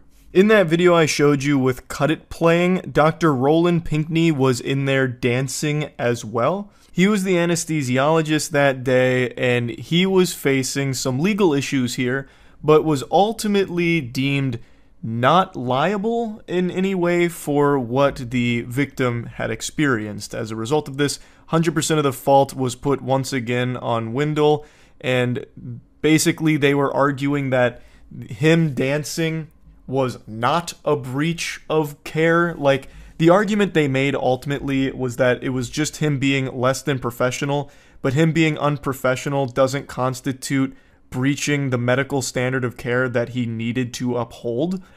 I have to firmly disagree here. I feel like anyone in that operating room should know that you shouldn't be filming fucking YouTube videos and TikTok dances while you are in the middle of a surgery. Now, in his defense, he was under the impression that the patient consented to having that kind of content made during the procedure. So it does get a little fishy there with exactly what he was aware of. That is a weird thing to consent to. I don't imagine there's many people out there that would be super happy to see themselves under the knife and having their doctors like dance around with their flesh. So that still seems a little odd to me, but ultimately he was found not in violation of that medical standard of care. It was no malpractice on his end, was the verdict. But yeah, pretty fucked up situation that I just wanted to talk a little bit about because I dove into it pretty deep today. That's really about it. So yeah. It's been too long since I've watched a Nick Bolton infomercial. I probably don't have to explain to you who Nick Bolton is unless you're living under a fucking rock. He's like a real Avenger, like the Captain America, but in reality. Nick Bolton is the most decorated G.I. Joe soldier actor in all of commercial history, earning himself over 5 Bronze Stars, 10 Silver Stars, and 60 Purple Hearts, starring in 4 commercials advertising all kinds of tactical utility devices straight out of Batman's laboratory, such as the tactical lantern, the tactical shaver, the tactical sunglasses, and what you're about to see, the magnum opus, the tactical flashlight. It doesn't matter what tactical situation you find yourself in because Nick Bolton has got you covered. He's got a gadget for any kind of tactical situation that may arise in your life. I'm sure he'll soon come out with a tactical butt plug. Everybody has a flashlight, but can your flashlight do this? Yes. Yes, it can. That's kind of the whole point of a flashlight, to shine light at something. So before we really get into the commercial, I just want to say Nick Bolton unironically has one of the most American names I've ever heard. That is so fucking patriotic. The only name more patriotic than Nick Bolton would be something like Frank Hamburger. Now I want to give a little warning here because this commercial goes pretty fucking hard. I'm giving an epilepsy warning. If you do have epilepsy, you might want to skip the next scene like 5 or 6 seconds here. Because Nick Bolton doesn't believe in epilepsy, I suppose. If he can't taste it or fuck it, it doesn't exist to him. So it's just like a full-on strobing moment here that's just disorienting, and I imagine for epilepsy would be a problem. So just giving a warning there. They do it again, and I'll give you another warning later into the video, but just a little heads up. Or how about this? The Bell & Howell Tactical Flashlight can. Similar to flashlights used by elite military units, the Bell & Howell Tac Light can do things no ordinary flashlight can do. I like how they hype this bad boy up. This tac light is used by the world's top soldiers with at least 5,000 confirmed kills, and then the person they show on screen is wearing a hoodie and pantyhose over his face. I also really like this idea that it's going to stop a burglary just because you shine a flashlight at somebody. Maybe it would if the burglar is really shy. But I mean, couldn't you get the same effect by using any other flashlight or even just yelling like, hey, you're breaking into that shit over there and I'm watching you do it. This is a problem. I'm going to call the police. I don't think it's necessarily the tac light that's striking fear into their boners like, fuck, I was going to keep breaking into this, and if it was a normal flashlight I would, but I can tell that's a tac light. I can tell from the luminous flux that that's definitely a tac light. I'm fucked. I got to get out of here. My goose is cooked. It's so bright, it can be seen up to 2 nautical miles away. And if that something that goes bump in the night turns out to be someone... Spoiler alert and quick warning, they're about to use the strobe effect again like you're stuck at a fucking obnoxious nightclub, so just another epilepsy warning. Only a tac light has a super bright strobe that can stun and disorient would-be attackers. Yeah, far be it for me to question the experts here like Nick Bolton, but I can't imagine a flashlight is the best tool for self-defense. Like, that strobing thing would be annoying for like 1 second maybe, and then you're back to normal. It would only be effective if the burglar happens to be epileptic, or if the burglar happens to be one of the ghosts from Luigi's Mansion, and you also have a vacuum nearby to help. There's just no world where shining a flashlight at a burglar should be like your first means of defense.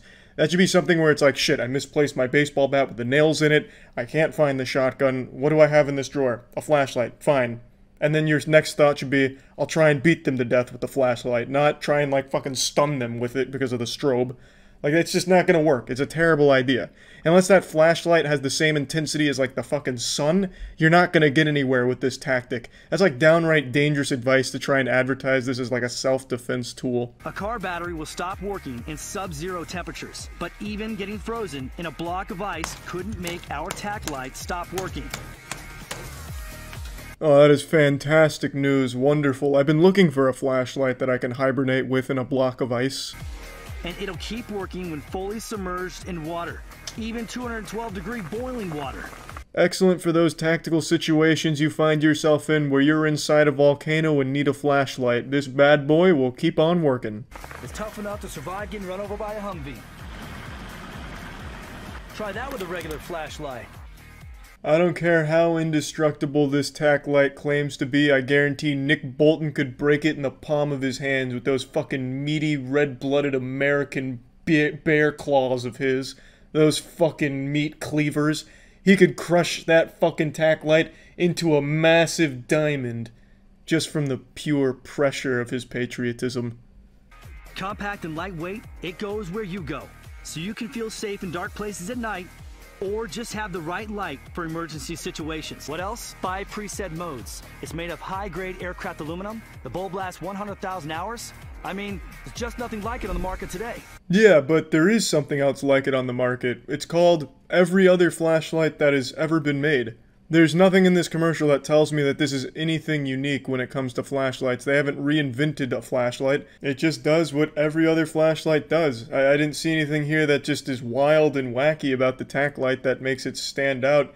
Unless, like, when you shine the light, it calls Nick Bolton's hotline, his direct cell phone, and he'll come and beat the ass of whoever you're shining the light of. Or, like, when you shine the light, it calls in an airstrike if you use one of its presets. But I didn't see any of that. It's just a normal flashlight. So, I mean, yeah, pretty cool commercial, though. Can't get enough of Nick Bolton. That's about it. So, yeah. This one? Never mind, it's pretty fucking cool. How does a mistake like this even happen? And it's like super hot, too. This guy is gonna pull his fucking face out of there and he's gonna look like Red Skull from the Avengers. Come on! We can fucking do this! Is there just a fireman on the other side of that wall shooting a hose through and hitting him with it? That should help. Is that the end? Oh god! How is this happening? Oh lord, it's coming in again! Like a fucking submarine malfunction. You can do this! It's like when you hit a fire hydrant in GTA. Just turn the water off. Is this even a plumber? Is this just like your neighbor who said he can fix it? Even I know how to handle this. Come on. Here we are. We're back in the helm. Grandma's got the old wet vac out. That ought to fix it. Alright, it looks like we finally got her under control, I think. But you can never be... It's steaming. The water is so hot, it is fucking steaming. That guy is not getting out without third-degree burns. And even worse, it's being filmed. So he's getting burned and losing his job soon. Fucking rough. He is actually just getting reduced to ash in there. He's being cremated by the sink. Looks like we finally got it, though. Alright, now that we've boiled half the bathroom, looks like we're finally good. Nope. Spoke too soon. Every step she takes makes like a puddle of water blast out from her footsteps. Jesus Christ. It's like a Naruto running across. Oh god! Get out of there quick! You're in the danger zone! No! The rivers of hell have been unleashed again! Damn you! Quick! Grandma, get in there with the vacuum! Christ! We got a code red! Holy shit! Oh no! They need to cut the water off. Let's get another vacuum in here. 2's better than 1. And maybe another plumber, because a real plumber is better than whoever this guy is.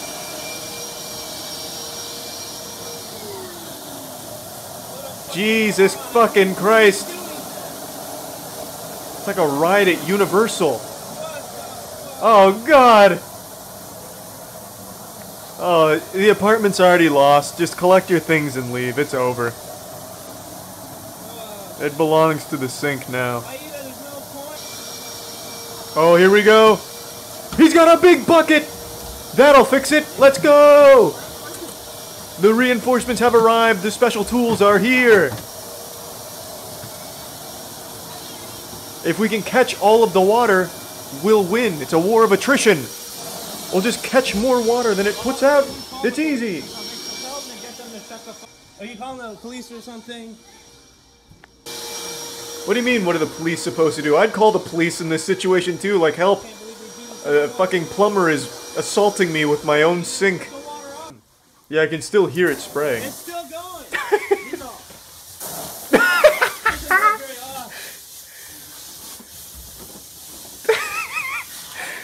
This guy's gonna fucking drown. He's gonna literally dry drown pretty soon. Oh my fucking god. It's not even connected to the water supply of the apartment building. This is coming straight from the ocean floor. That guy is getting cooked. By the time he finally leaves the bathroom, he's actually just gonna look like Larry the Lobster from SpongeBob. Oh, Jesus Christ. How is that even happening?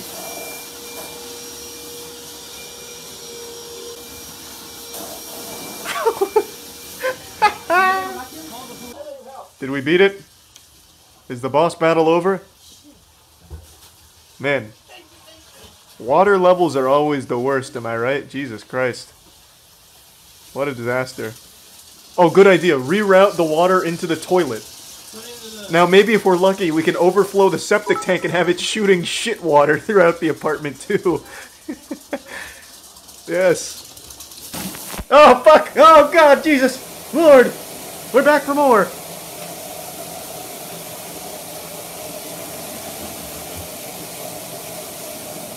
This whole fucking bedroom is fucking ruined. Yeah, I'd say so. It is definitely ruined. You pissed off Aquaman, and he's not taking it easy here today. Fucking shit. Oh, it's the calm before the storm. I have a feeling it's coming back. Fucking stairs. Fucking, what the hell is this shit? This is worth fucking thousands. Yeah, that was a really dumb argument. I'm not turning the water off because it's $100. Meanwhile, the whole apartment is ruined.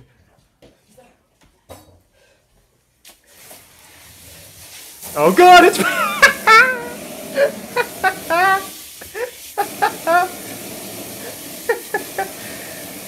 It's even more aggressive now. You pissed it off in phase 6 of the fight. Jesus Christ. Entire room. That man is getting pressure washed right in his goddamn mouth. I at least respect that he hasn't just given up. If it was me, I would have just left. I would have just walked out and been like, I fucking retire, I'm done, good luck. I would have just fucking busted the sink and leave. Oh man, that is a disaster in there. Looks like I think we finally beaten it.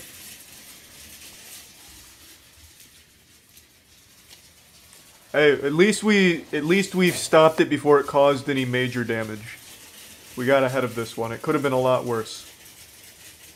Good work, team. Fuck yeah. Textbook.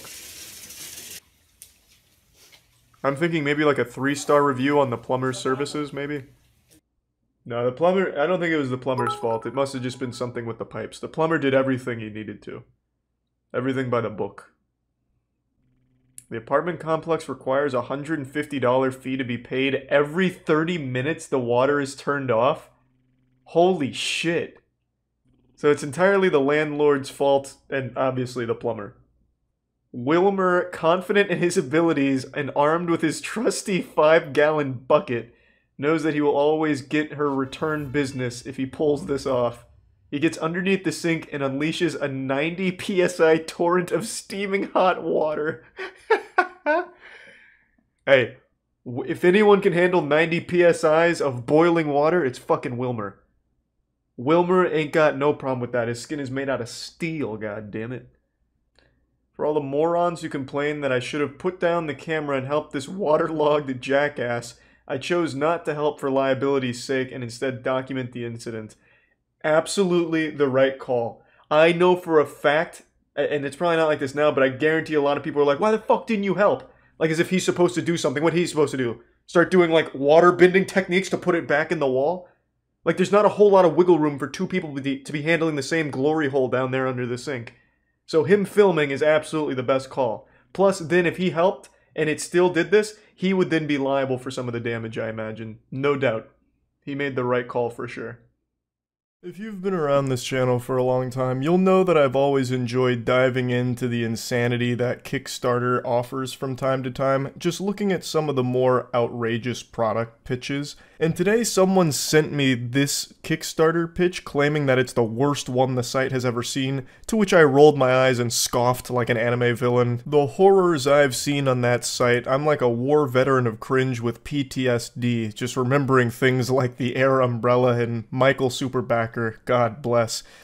But I still decided to take a peek, so I dusted my shoulders off and decided to dive in, and interestingly enough, it is very bad. I don't know if I'd call it the worst. It's pretty awful, but I don't know if it's the worst I've ever seen. But I thought it'd be still fun to dive into it, because this kind of content's something I haven't made in a while, so it'll be a nice little blast from the past for your ass.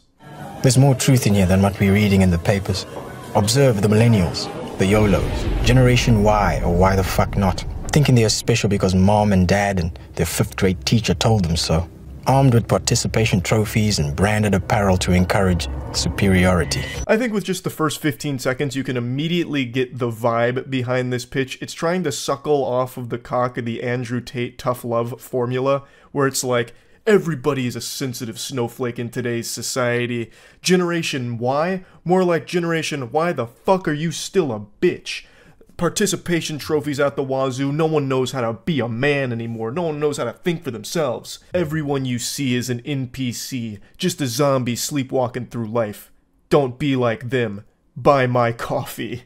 Like, he's immediately doing exactly what he's upset at the rest of the world for doing, being pretentious. That's this entire ad. Just some pretentious douchebaggery. Newsflash. We all got the fucking memo. We see straight through your crap. Exhibit A. Look at the self-proclaimed artiste over here. Looking like a lumberjack from the 1800s. Low-budget lumberjack. Pardon me, huh? Jiminy Christmas, have you ever seen a lumberjack? How does this guy look like an 1800s low-budget lumberjack? He's clean-shaven with slicked-back gelled hair. What are you talking about? It's just all around one of the weakest insults he could have squeaked out of his mouth there, because it sucks shit through a crazy straw. Not only does he not look like a lumberjack, but if he did, you're giving him a compliment. Lumberjacks are cool. The #1 image that immediately gets into people's head when asked to think about a masculine man is a lumberjack. Like a fucking grizzly, bearded man oozing testosterone out of every pore in his body, chopping wood. That's like the quintessential man stuff, not drinking coffee from Kickstarter. He's trying so hard but failing to be a bully. And I feel bad for all the actors in this pile of dog shit, because all they do is stand there and let him go around and insult them. And they're not even insults, like he's just really bad at it, but it must have been so uncomfortable because I know they had no idea what this gig was going to entail. But they already showed up on set and were getting paid, so they just said, we'll let it rip. And it was probably extremely hard to not laugh at this guy being so bad at making insults. I bet he's never even held an axe a day in his life. And what are these? Even your blindness is fake. Do you think your tattoos make you a coffee connoisseur? You realize that your devotion to non-conformity actually makes you conform. It's hypocrisy and flannel. What are you yapping about? Do you think your tattoos make you a coffee connoisseur? Where is that coming from? What delusional dimension is your brain inhabiting? Come back to reality. Come back to us. I have tattoos, and I don't drink coffee. It's not like people get tattoos because all of a sudden it's going to make them a coffee expert or something. I don't know what tree he's barking up with that thought process, but it is confusing, to say the least. He's just blabbering on about some nonsense mumbo-jumbo and trying to, like, insult the people around him. Now, all of this is to sell his coffee, which is supposed to be the world's strongest coffee, which I guess he may have succeeded at, according to his Kickstarter page. One 12 fluid ounce cup of his coffee apparently contains 702 milligrams of caffeine, which is more than the other competitor, Death Wish, at 660. Over 700 milligrams of caffeine in a single 12-ounce cup is absurd. The Panera Bread lemonade wouldn't kill you as fast as this would. To put in perspective how much caffeine that is, if you consume 1,200 milligrams of caffeine in a pretty short period of time, you are likely to experience caffeine toxicity, which can be fatal. So if you drank 2 cups of his coffee, it'll just send you straight to heaven to meet your maker. You'll sail into Valhalla with insomnia coffee being the thing that killed you. What an embarrassing way to go. Why would you ever want a 700 milligram caffeine beverage? At that point, just do meth. Meth would actually be safer and more healthy for you than drinking his coffee. That is so mind-boggling. But you don't give a fuck about individualism like flannel fuck over here. No. You're a clone. With enough creatine, protein, and self-loathing to keep your arms inflated and your dick shriveling. He's been keeping an eye on that Ista slut's ads for a while now. I think I saw him whimper at it. The insecurity he's projecting with this scene in particular is just pathetic. Like, beyond embarrassing. This should not have made the final cut. This should have absolutely been scrapped ASAP. Oh, look at you. Drinking protein shakes, taking creatine, making your wiener shrivel up. What are you talking about? That's not what happens. He's just drinking protein shakes and taking creatine. That's not going to have any effect on his pee-pee size. Like, his penis is the exact same size, but now he is an overall more muscular man. More than you. Oh, all that self-loathing. You must be doing it because you're not comfortable in your own skin. You should be like me. No muscle mass and drinking 700 milligrams of caffeine every hour. And with my insomnia coffee, huh? That's what you should be. That's what a real man does. Drinking coffee to wash away all the pain and sorrow. Not lifting weights and drinking protein, idiot. And you were looking at sluts or something. He is just genuinely so bad at this shtick. Because he's just choosing things that are good. Being a lumberjack, being in shape and taking care of your body, and trying to portray them as a bad thing somehow, like, it makes no sense. He is actually horrible at trying to get across this, like, tough machismo, drink my coffee kind of thing. My coffee will make you a real man. Not like this guy who lifts weights. Speaking of, behold, the voice of the common man. She's studying a magna cum laude in absolute fuckery. Purebred vegan. Drove down here at a Mini Cooper. Hit a dog on the way. If it wasn't a child. But don't worry. Daddy will pay for the dent. Stop taking relationship advice from misspelled Facebook posts. You need to realize no amount of Instagram followers, no amount of Twitter likes or retweets are gonna make up for the fact that you don't have a personality. Ugh, it's so cringe. Going into like this edgy fanfic about this girl now.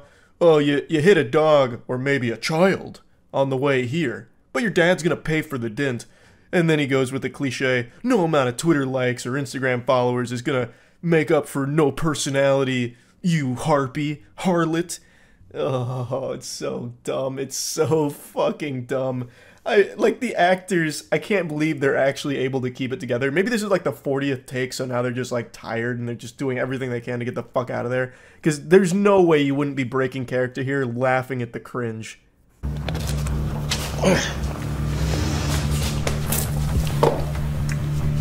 How the fuck does she keep that shit down? Look, I'm not perfect, but at least I don't hide behind a veil of pretense like these fake fucks. We're tired of the facade. Who are we really? Wake the fuck up. Ooh, so profound. What a sign-off. Wake the fuck up, samurai. Straight out of Cyberpunk. Really tried and missed. What a big old L of a Kickstarter pitch that was. What are you talking about, man? You're making coffee. Out of every character type he tries to shoot spitballs at, out of every trope he tries to insult in his pitch, he is by far the fakest out of all of them. He is the one with the facade. You're not more awake or better than anyone else just because you're consuming 700 milligrams of caffeine that's coursing through your veins like Bane's venom from Batman. Like, it's so silly. Well, just, if you want to make the world's strongest coffee, go for it and try and sell it on that merit, as opposed to go up this weird alley here with, like, it's time to wake up, and the only way to do that is by never sleeping again with 700 milligrams worth of caffeine in every cup of our coffee. It's so silly. I just had to make fun of this. Something I'm sure he understands. That was his whole ad, just making fun of people. So, I'm making fun of the pretentious businessman who thinks his coffee is somehow making him superior to everyone else around him when it comes to intelligence and enlightenment and waking up. What a fucking joke. That's really about it. See ya. I just learned about a genre of content I never knew existed, and now I've become a huge fan of it. It's door-to-door salesmen posting their most embarrassing moments, just proudly posting their own L's, as if it's like a report card to be proud of that's pinned on the refrigerator. It doesn't make any sense. So there's a few TikTok creators I was scrolling through today who claim to be a highly successful door-to-door salesman, but if you watch their videos, almost every single one of them is them making the people they're trying to close on angry, getting kicked off their property, and just generally never succeeding. And yet somehow that's supposed to serve as an advertisement for this product that they're selling to their audience, which is a guide on how to be a successful door-to-door salesman. It just doesn't compute in my little noodle up here. You're selling a course on how to be successful as a door-to-door salesman, yet every video you post is your failures. It doesn't add up. Like, this equation, the mathematics, it's too advanced for me, I guess. Today we're going to focus on one test subject here, a very interesting specimen named Oliver. How to make $250 tomorrow in 3 steps. 1. Go to Home Depot, buy a squeegee and a brush. 2. Go knock doors and ask them if they want a price on window cleaning. Hey boss, how are you? Good. Have you seen us? No. Good looking guys, gray shirts? Okay. This is about? I don't know if you know Miss Palmer. I'm gonna take one step, I'll just show you, and then I gotta run. We're just helping. We're not selling anything. Don't treat me like a dog, sir, I'm not. I'm just a hard-working kid. Right now, okay? I'm really busy. Get the f out of here. Okay. Now, when I initially saw this, I thought it had to be satire, like this guy's just taking the piss on door-to-door salesmen. But he's not. Oliver, his whole career is being a door-to-door salesman and trying to bestow upon us plebeians his sage wisdom when it comes to this craft that he's clearly mastered here. So if you read the description, the caption on the video, it says, you know, how you can turn it into thousands of dollars. And then when he's going through, like, the beginning where he's saying, you know, 2, and then he holds up 3. Like, it's clearly supposed to be a joke, but he really does this. This is his job. And he just proudly showcases these horrifyingly shameful moments here. There's very few people in the world that like door-to-door salesmen. That's up there with, like, telemarketing scams. Like, people don't like to just be accosted on their front porch by people that don't really take no for an answer. So Oliver embodies that entire belief system and tries to teach others as well. Now, he does sprinkle in a couple of successful deals on his page, but it's hidden like pickles on a burger in between all of the failures that he showcases. It's baffling. And sometimes the descriptions are just way off. So it'll be like, here's how you make $300 in 5 seconds. And then he doesn't make $300, it's not 5 seconds, and you're left with your dick in your hand wondering where it all went wrong and why Oliver lied to you. It's just really confusing because from everything I see here, he's not that great at door-to-door selling anything. So buying a course from him would be like buying a guide on how to get laid from an incel. And like the footage they use to promote the, you know, getting pussy book is footage of the writer, the author, going up to women and them saying, ew, no. It's like really weird to try and advertise your door-to-door salesman course with the footage that he showcases. Hey boss, how are you? Have you seen us? What do you mean? The good-looking dudes with blue shirts? No. You missed us. Show you super quick. We're giving a bit of a discount for dudes with glasses. So Oliver has a script that he never really deviates from. He is actually a video game NPC with only a few dialogue options. He always starts with, "Hey boss," if it's a man, and then he always says, "We're doing a bit of a discount for something that the person is wearing," or something appearance-wise, like sometimes, you know, women with short hair, women with curly hair, and they're like, "Haha, thanks." And then he goes into his hard sales pitch here. You qualify. Give you a quick price. Yeah, that would be good. I love the setup back there. It's usually $309. Comes down to $209. We have a plan to paint, but we want to wash everything at the same time. If you have a phone number or something that they can call later. It's a job worth doing in a couple months. If things are worth doing in 3 months, they're worth doing today. I don't want to do that today. If I can have your phone number. Sure. If you call us back though, it's going to be $309. Yeah, I see that. If we could give you an awesome job, could we call it $149, give you a bit of a discount? If it's worth doing, then it's worth doing today. I don't want to do that today. He tries to really put the nipple clamps on him here. He wants to close this today, and he is not budging on it. So the guy is being very respectful. He's like, "Hey, you know, maybe we just schedule this for another day. Really not feeling it for this afternoon." But Oliver, he's on the hunt right now. So he just keeps dropping the price lower and lower, hoping that he can get at least like $100-something out of this exchange, because he knows he's not getting a call back later from this or anything like that. So it's just desperately trying to keep making a sale here on this guy who's just trying to be nice and indulge in the pitch, but eventually doesn't work out. They go their separate ways.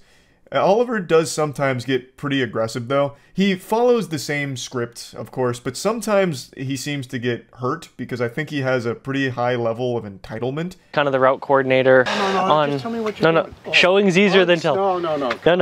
Come on, where? We're doing real good. We got the nicest I know. one in the street. I'd rate it A+. Sorry, We're just guys. doing... We're really happy with what we've got. What do you got? Go away. Go on. Go on. This is my property. I want you off it. But I haven't even told you what we're doing. I'm not interested. I don't do things at the door. Cool.